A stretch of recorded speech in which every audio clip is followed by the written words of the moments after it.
Every great image has one thing in common: layers of light and dark throughout the frame. Once you see it and understand it, it'll completely change the way that you think about lighting. I've used this over my 10+ year journey as a filmmaker, but also as a DP on commercial sets. By creating layers of light and dark throughout your frame, you create more depth, more separation, and you'll be able to create interesting frames with any light. And this exact principle is something that I told to a YouTuber friend of mine, and he still uses to this day. So I'm going to show you what to look for, why this works, break down 6 different examples from my own work, so that by the end of this video, you'll never look at lighting the same way again. Now, what do I mean by layers of light and dark, and why is this important? Well, let's take a look at this commercial that I shot. We have layers of light here, layers of light on her face, some light on her hair, some light on her arms. It's starting to give more depth. It's starting to feel like a whole image. Like, what I really love is actually this bush back here, like all this little bit of dappled light. But along with that, we also have areas of dark.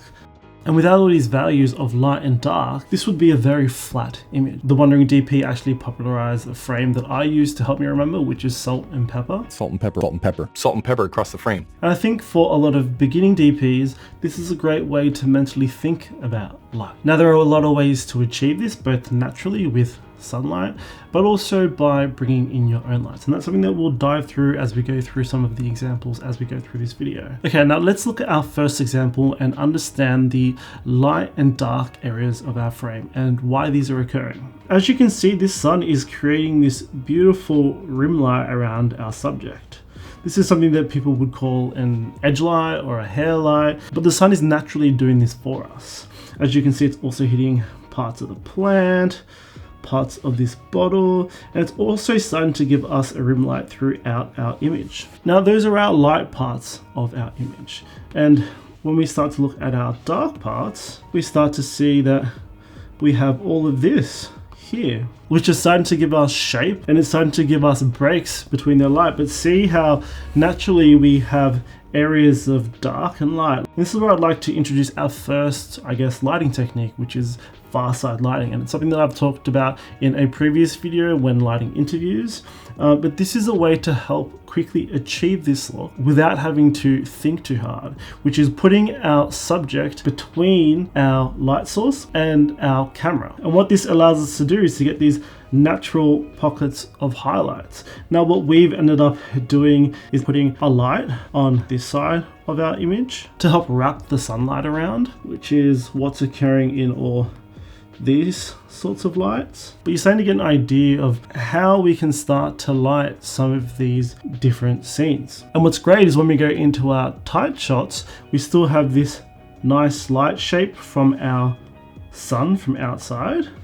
We still have areas of darkness, and then our light source that we brought in now becomes our rim light. Now you can start to see how we can naturally start to create light and dark, salt and pepper all the way throughout our frame. And the more that I started to see this naturally occur, the more that I was able to implement it when it came to lighting a scene. So let's go somewhere we actually didn't have any lighting. Now in this example, we actually don't have any sunlight. It's actually an overcast day, but the sun was in one particular area of the sky, which is all the way up here, right? And that's giving us all these natural highlight points through here. Right? And because we put the subject between the camera and our light source, which in this case is the sun, we're able to achieve this light and dark throughout the frame, right? Like this beautiful darkness, like all these little balconies here all help add depth to our scene. Look at his jacket, for example, right? There are little pockets of light throughout that helps add texture to his jacket, right? But then there's also parts that are dark. Now look at this guy here, right? As we can see, he's mainly just a big layer of darkness. How much flatter does he look in comparison to this guy? All right, and that obviously has to do with how bright this guy's material is, but also it has to do with where the sun is in relation to him. Well, this light source is hitting and creating all these little pockets of light. In this example of a natural lit scene, we're able to see that we can replicate this no matter the environment. We just need to plan for it. That's why we see people with the Sun Seeker app constantly thinking of where is the sun going to be in the frame so that we can get as much depth and as much contrast as we can. Now let's look at something that's artificially lit. Now the way that this is actually lit is there's actually just a singular light tube above him right here. And what that's doing is it's actually creating a sort of key light here, or light part of the frame, but it's also creating these bright parts here.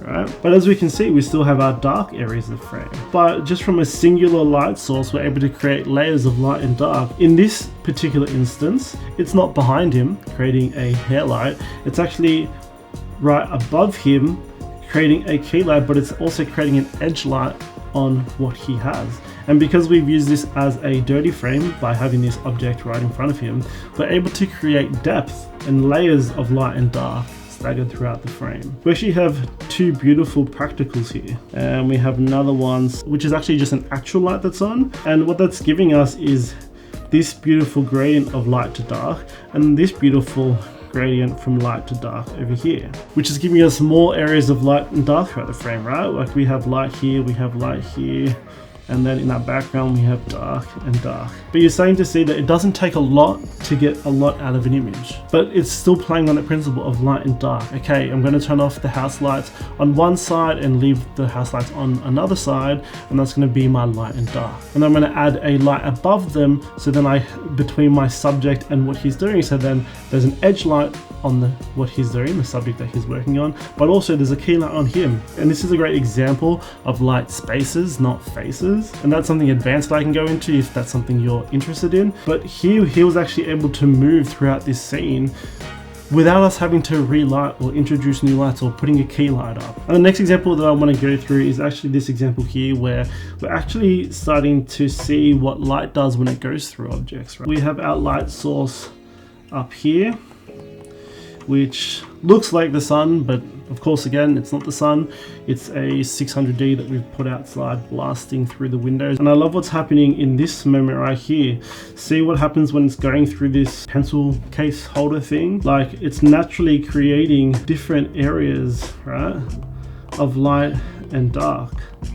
Think about dappled lighting, right? How beautiful dappled lighting looks. That's what's great to play with different refractive properties of different objects. And then we still have our normal section of what it would look like in sunlight. But see how much texture this has created, and see how this feels real and natural. If we talk about light and dark, we still have all this. On her hand is dark, on his hand is dark. We have the bright part that's being created all throughout her hair, her hand, her glasses, the pen, everything. But yeah, same principle, the areas of light and dark, keeping that salt and pepper in mind. These are things that will help you improve the images that you create. Even if you're not planning to be a DP like I was, just keeping these principles in your mind: the far side lighting, the salt and pepper throughout the frame, lighting for spaces and not faces. When you start to think about these principles and start to apply them, you'll really notice how much your images will improve, but also how fast you'll be able to achieve these. Like for me, the first light that I put up on a set is the far side light. Like, where am I going to have that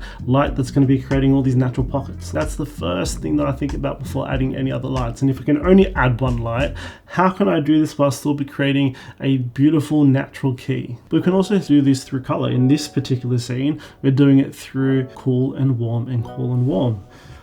As you can see, we actually have a light above them here that's coming down. That's creating all this beautiful warm light here. And as we go through our frame, we have these areas of cool, right? And we have areas of warmth. See how not only do we have salt and pepper throughout our frame in terms of how bright an area is compared to how dark an area is, but we also have color temperature change throughout the frame, which also helps give depth, give contrast, and helps separate our subject. Although this is, 2 or 3 lights, this room light back here could have easily been created by turning the light on, but really we have one directional light above and then one light coming from the side, and it's creating all these, it's the same thing again. It's creating all these different textures. There's a plant here.